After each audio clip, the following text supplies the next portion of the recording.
Mr. Barkindo, do the governors, I know you've been asked this question before, but just to clarify here, we all know that the governors across board earn the same thing, which is not their decision, was decided by the Revenues Allocation and Mobilization Commission. They earn the same thing across board, regardless of how much their state earn. But at the end of the day, they will not abide by a national minimum wage because they feel that some states cannot afford it. What do you think is the solution going forward?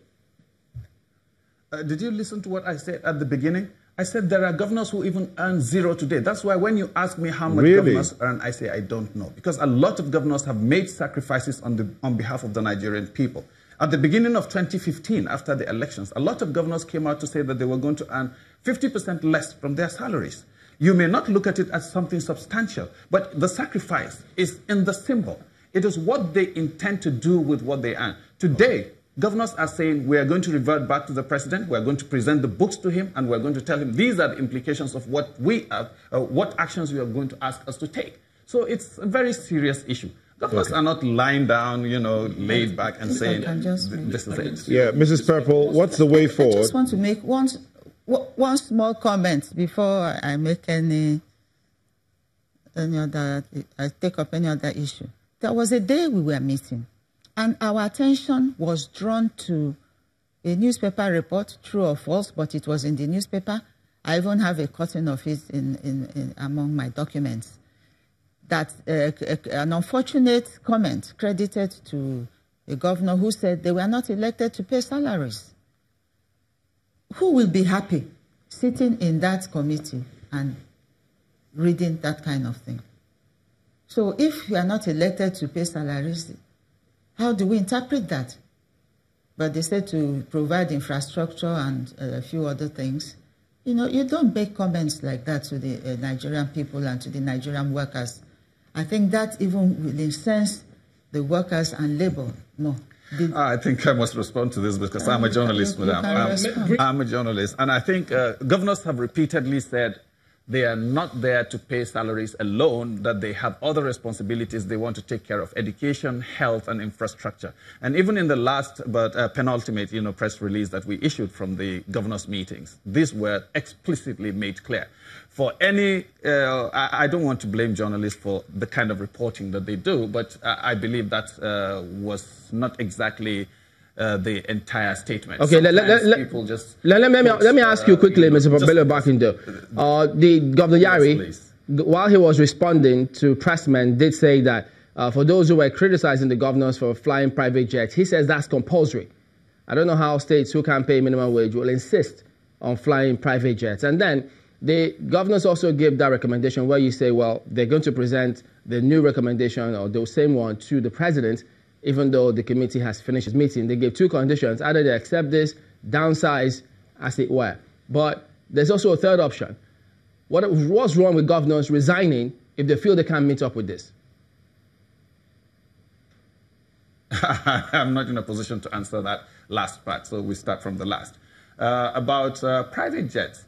I remember on Wednesday last week when I came here to this program, I ran over to a conference we were having at the Sheraton Hotel, where a governor was supposed to also take part in a very important, state duty in Benin. And he came here to present, the efforts he's making towards raising IGR. And if you were conversant with that conference that day, you could see that 3 governors came there from different geopolitical zones to tell us how much effort they are putting into raising IGR to be able to meet up with the responsibilities of governance. And at the same time, he had a function in Benin. For God's sake, how do you expect him to get to Benin for a 2 o'clock appointment while he was in Abuja at 11 o'clock? Mr. Bello Barkindo, I'm going to come in here. When looking at everything again, now looking ahead, because I want to take a look at solutions. There's been a lot of talk about what has happened and all of that. Now, when you look at the civil service administration at the state level, across states, across party, across all these dividing lines, what do you think can be done to streamline costs? And do you think that there would be a political will amongst the NGF to take a collective decision to streamline expenses within the civil service administration? I ask you because very recently I read an operational analysis from the Central Bank of Nigeria where they described how they were able to reduce their training costs by 70% by bringing in ICT solutions in e-learning and e-training instead of sending people abroad into other places thousands of dollars per head. Now they're paying about $100 per head. Is that something that can be enacted, one of many measures that can be enacted to enable governors free up enough money to be able to pay a livable minimum wage? Yes, that is one solution. And I believe that a lot of effort is being put in that direction to get, states to begin to rise to the responsibility of cutting costs. There are many, many ways of cutting costs and I can tell you, labor itself could be one of the agents of this work. If you look at the civil service situation today, I'm not a civil servant, but I know that when you go to offices, you see that, offices have become trading places. Every worker is coming there to trade one thing or another, which obviously should have been the job of labor to discourage this and realigned, workers into greater professionalism. I can tell you that most of the infractions that people sit and accuse politicians of are being perpetuated or assisted by civil servants. Civil servants are virtually accomplices in all the infractions that you see. And if they would sit properly and begin to reorganize and, re-synergize so that they work in tandem with, global best practices, I think these would be accomplished easily. Madam, I know you want to respond. I spent 32 years in the civil service, rose up to become head of service. I don't think some of the things you are saying are correct. I was a permanent secretary in 7, 8 ministries. I came back to be minister. I didn't see anybody trading in the offices, at least where I served. I think we need to go back and look at our workers again, those we have employed. We read about appointments in the state with ridiculous portfolios given to commissioners and all that. I still believe that we can streamline the workers we have in the states. It will help us get rid of some of these people with ridiculous portfolios that we have put, and they are being paid. We can look at that again. Look at the size of the... I got to know truth that a minister had a PA domestic, PA religion, true, in this Nigeria. We should...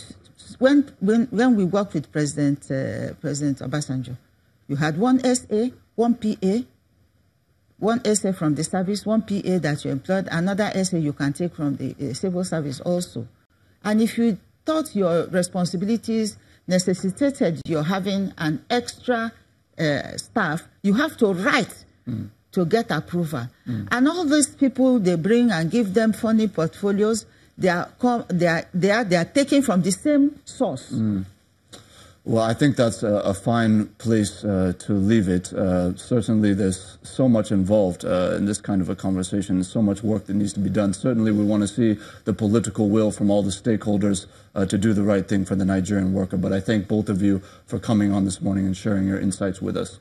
I have been speaking with Ms. Ama Peppel, who is a former head of the Civil Service of the Federation and the former chairman of the Tripartite Committee on the New Minimum Wage, and also Mr. Abdul Razak Bello Barkindo, who is the head of media and publicity for the Nigerian Governors Forum.